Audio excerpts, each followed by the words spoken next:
မှာခေါင်းမဲ့အနေထားလေးပါအထင်မြင်အတစ်ဆဖြစ်တဲ့အတွက်ကျွန်တော်တို့ခေါင်းကြီးရတော့မပါပါဘူးဗျဒါပေမဲ့ဒီကြောက်မှာကအနာလေးတွေများပါတယ်ဗျတပွင့်ကောင်းလေးကိုခေါင်းမဲ့ကျွန်တော်တို့အနာလေးကိုဖြတ်ကြည့်မယ်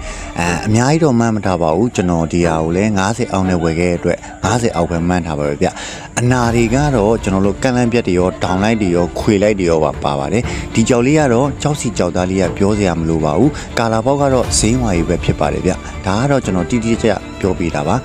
ဖြတ်ကြည့်လိုက်တဲ့အချိန်မှာအနာတွေကတော့ကိုထင်ထားတဲ့လောက်ဒီမရှင်းလာပါဘူးဗျဒီကြောက်လေးကိုကျွန်တော်တို့ခေါင်းရှင်းဖြတ်လိုက်တဲ့အချိန်မှာခေါင်းရှင်းမရဘူးဗျအနာဘေးမှာတစ်ချက်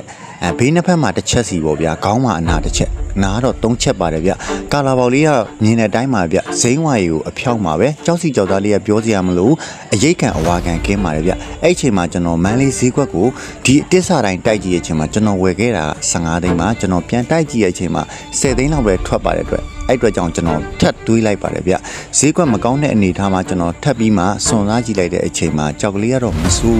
ဇိမ်းဝါအဖြောင်းဘက်ဆိုတော့ကြောက်ကလေးကလည်းတက်တယ်ကြောက်စီကြောက်သားလေးကလည်းကောင်းပါတယ်အဲ့အချိန်မှာကျွန်တော်တွေးကြည့်လိုက်တဲ့အချိန်မှာမက်ကလေးကလည်းကောင်းသွားပါတယ်ဗျကျွန်တော်ဒါကတော့မက်ကိုအနေထားလေးကိုကျွန်တော်ဖင်ရောကောင်းရောလုံးကြည့်တဲ့အနေထားမှာမဆိုးပါဘူးဗျတွေးကြည့်လိုက်တဲ့အချိန်မှာအနာလေးကပို့ပြီးတော့မှထောင်းလာခဲ့ပါတယ်ဗျ